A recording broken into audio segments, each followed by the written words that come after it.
జీ5 app download చేసుకుని పూర్తి ఎపిసోడ్లని ఉచితంగా చూడండి.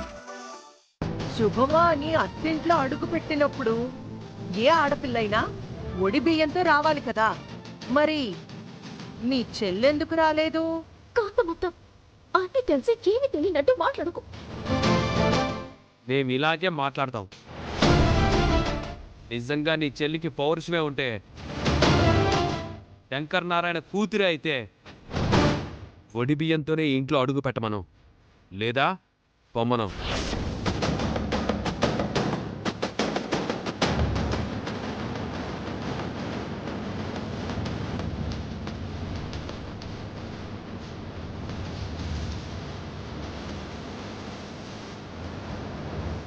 బ్రదర్, వాళ్ళంటే పెద్దవాళ్ళు, పట్టింపులతో పాత కక్షలతో ఏదో మాట్లాడతారు.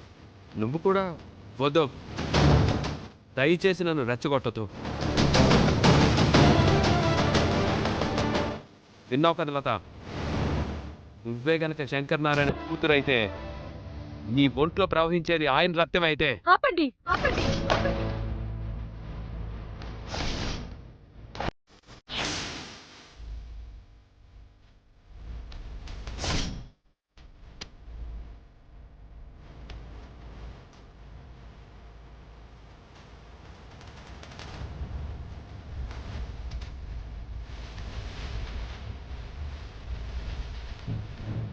ఏం కావాలి మీకు?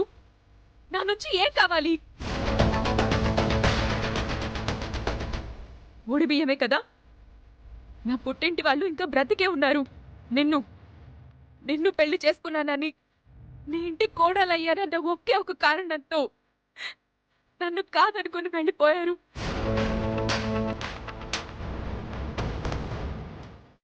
మీ మనసుల్లో ఇంత కక్షలున్నాయని, ఇంత పగలు పెంచుకున్నానని తెలుసుంటే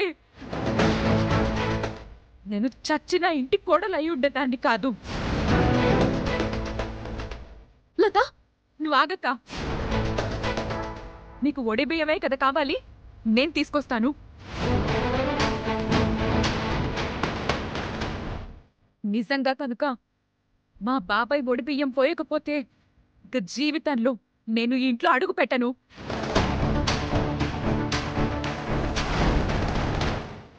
రాక లత, ఒక్క నిమిషం. లత,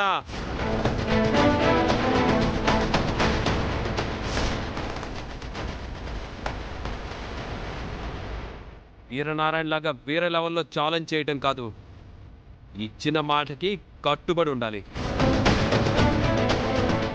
మేమే గనక శంకర్ నారాయణ గారి కూతుళ్ళం అయితే, మా ఒంట్లో ప్రవహించేది శంకర్ నారాయణ గారి రక్తం అయితే, ఈ ఇంట్లో మా పుట్టింటి వాళ్ళు ఇచ్చిన బొడి బియ్యంతోనే అడుగుతాం.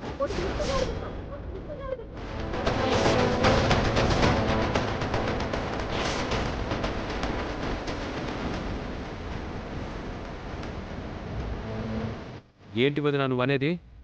అంటే నువ్వు కూడా శంకర్ నారాయణ కూతురువా?